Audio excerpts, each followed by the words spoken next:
മകരം രാശി.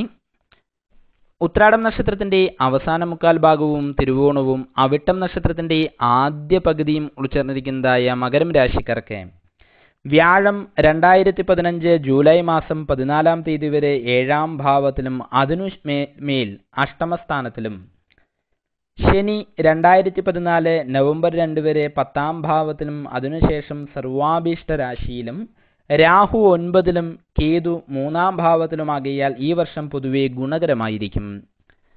കുടുംബത്തിൽ പൊതുവെ സ്വസ്ഥതയും സമാധാനവും പ്രതീക്ഷിക്കാം. സാമ്പത്തികപരമായി വളരെയധികം ഗുണം ചെയ്യുന്ന വർഷമാണിത്. ഊഹക്കച്ചവടക്കാർക്കും ബിസിനസ് രംഗത്തുള്ളവർക്കും അതിനാൽ തന്നെ ഗുണകരമാണ്. കണ്ടകശനി മാറുന്ന വർഷമായതിനാൽ തന്നെ തൊഴിൽപരമായിരിക്കുന്ന ബുദ്ധിമുട്ടുകളെല്ലാം തന്നെ മാറിക്കിട്ടുന്നതാണ്. സർക്കാർ ജീവനക്കാർക്ക് പ്രൊമോഷനും സ്ഥലം മാറ്റവും പ്രതീക്ഷിക്കാം. ദമ്പതികൾക്ക് ഒരുമിച്ച് താമസിക്കുവാൻ തക്കവണ്ണമുള്ളതായിരിക്കുന്ന മാറ്റങ്ങളും ഉണ്ടായേക്കാം.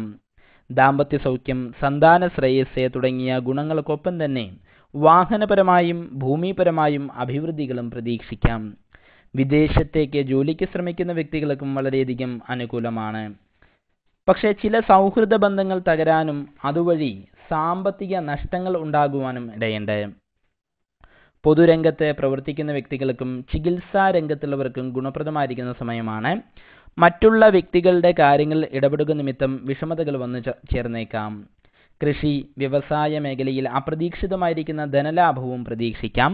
കാര്യങ്ങളെ ശരിയായി അപഗ്രഥിച്ച് മുന്നോട്ട് നീങ്ങുക നിമിത്തം പരാജയ സാധ്യതയുള്ള വിഷയങ്ങളെ പോലും അനുകൂലമാക്കി മാറ്റിയെടുക്കുവാൻ സാധിക്കുന്നതാണ്. വിദേശത്തിലേക്കോ വിനോദയാത്രകൾക്കോ അല്ലെങ്കിൽ പുണ്യസ്ഥല ക്ഷേത്ര ദർശനത്തിനോ സാധ്യത ഈ വർഷം പൊതുവെ കാണുന്നുണ്ട്.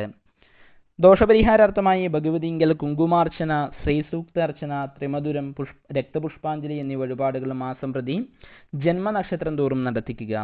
ശ്രീ ലളിതാ സഹസ്രനാമ സ്തോത്രം ജപിക്കുന്നതും ഗുണകരമാണ്. ഭഗവതി പ്രീതികരങ്ങളായിരിക്കുന്ന മന്ത്രങ്ങളും സ്തോത്രങ്ങളുമെല്ലാം തന്നെ പതിവായി ജപിക്കാവുന്നതാണ്.